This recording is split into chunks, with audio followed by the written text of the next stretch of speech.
नमस्कार आदाब दोस्तों। तो चलिए आज हम फिर लाए हैं देश दुनिया की तमाम छोटी बड़ी ब्रेकिंग न्यूज। तो खबरों को स्टार्ट करने से पहले आपसे छोटी सी रिक्वेस्ट है दोस्तों, अगर चैनल पर नए हैं तो चैनल को सब्सक्राइब करें, नोटिफिकेशन को ऑन करिए और वीडियो को लाइक करें, अपने दोस्तों के साथ ज्यादा से ज्यादा शेयर करें। तो आज की सबसे पहली और बड़ी खबर में आपको हरियाणा सरकार ने कैंसर रोग की 3rd एवं 4th स्टेज के मरीजों को वित्तीय सहायता देने के लिए एक अहम निर्णय लिया है। इसके तहत पात्र रोगियों को वृद्धावस्था सम्मान भत्ता योजना की तर्ज पर मासिक भत्ता दिया जाएगा। इस योजना के तहत प्रदान की जाने वाली वित्तीय सहायता आवेदक द्वारा किसी भी अन्य सामाजिक सुरक्षा पेंशन योजना के तहत प्राप्त किए जा रहे लाभ के अतिरिक्त होगी। मुख्यमंत्री मनोहर लाल की अध्यक्षता में कैबिनेट की बैठक में इस प्रस्ताव को मंजूरी दी गई है। यह योजना आधिकारिक राजपत्र में प्रकाश की तिथि से लागू होगी। इस योजना के तहत पात्र कैंसर रोगियों को वृद्धावस्था सम्मान भत्ता योजना की तर्ज पर 1 जनवरी 2024 से 3000 रुपये मासिक वित्तीय सहायता प्रदान की जाएगी। ऐसे कैंसर के मरीज जिनकी पारिवारिक सालाना आय अन्य सामाजिक सुरक्षा पेंशन योजनाओं की राशि को छोड़कर 3 लाख रुपये से कम है वे पात्र होंगे। समाजवादी पार्टी के राष्ट्रीय अध्यक्ष अखिलेश यादव विधानसभा में मंगलवार से शुरू होने वाली सदन की कार्रवाई में शामिल होने पहुंचे हैं। अखिलेश ने इस दौरान पत्रकारों से बातचीत में कहा कि सरकार विपक्ष का सामना करना नहीं चाहती है। सदन में तमाम समस्याओं पर चर्चा होना जरूरी है। सरकार विपक्ष के सवालों से बच रही। सपा अध्यक्ष ने भाजपा सरकार पर आरोप लगाया कि किसानों बेरोजगारों की सुनवाई नहीं हो रही है। यूपी में इन्वेस्टमेंट वही नहीं दिख रहा। आवारा जानवरों से किसानों की मौत हो रही है। सामाजिक न्याय के लिए आरक्षण जरूरी है। जाति जनगणना की मांग कई दल करते हैं। उन्होंने कहा कि बीजेपी नहीं चाहती कि जनता के मुद्दे सदन में उठाए जाए, इसलिए नए नियम वाले लाकर सदन में विरोध प्रदर्शन रोक दिया गया है। सऊदी अरब एक ऐसा नया शहर बन रहा है जो अब तक सिर्फ फिल्मों में ही देखा गया है। यह शहर बेहद हाईटेक होगा। इस मेगा सिटी में दुनिया की सबसे ऊंची गगनचुंबी इमारतें और उड़ने वाली कारें होगी। इस परियोजना पर सऊदी अरब 1 ट्रिलियन पाउंड खर्च कर रहा है, जिसके जरिए सऊदी दुनिया के केंद्र बनना चाहता है।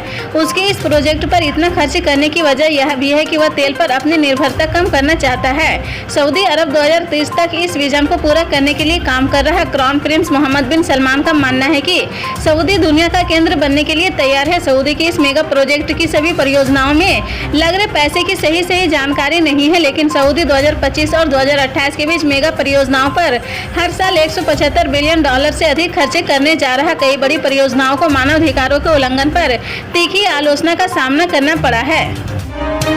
कांग्रेस नेता राहुल गांधी ने मंगलवार को कहा कि अगर दिल्ली में नरेंद्र मोदी को हराना है तो पहले तेलंगाना के चंद्रशेखर राव के नेतृत्व वाली भारतीय राष्ट्रीय समिति को हराना जरूरी है। हैदराबाद में एक चुनावी रैली को संबोधित करते हुए राहुल गांधी ने आरोप लगाया कि बीआरएस भारतीय जनता पार्टी और असदुद्दीन ओवैसी के नेतृत्व वाली एआईएम साथ काम कर रहे हैं। केसीआर के सांसद ने मोदी सरकार का समर्थन किया था। राहुल गांधी ने सवाल उठाते हुए कहा कि क्या केसीआर के खिलाफ कोई मामला है। उन्होंने कहा कि वह सबसे भ्रष्ट सरकार चलाते हैं। वायनाड सांसद ने इस बात पर भी आश्चर्य जताया कि प्रवर्तन निदेशालय, केंद्रीय जांच ब्यूरो और आयकर विभाग जैसी केंद्रीय एजेंसियों केसीआर के पीछे क्यों नहीं हैं। छत्तीसगढ़ की जनता को 3 दिसंबर के बाद कई सौगातें मिलेगी। राज्य में सरकार किसी भी पार्टी की बने सीधा फायदा इस बार जनता को होने वाला है। जनता के लिए सौगात के कई पिटारे खुलेंगे। वैसे सत्ता की कुर्सी पर कौन सी पार्टी बैठने वाली है इसका फैसला 3 दिसंबर को होगा, क्योंकि विधानसभा चुनाव का रिजल्ट 3 दिसंबर को घोषित किया जाएगा। बीजेपी कांग्रेस अपनी जीत के दावे कर रही। इस दावे के बीच छत्तीसगढ़ में इस बार बीजेपी की सरकार बने या फिर कांग्रेस की फायदा जनता को होने वाला है।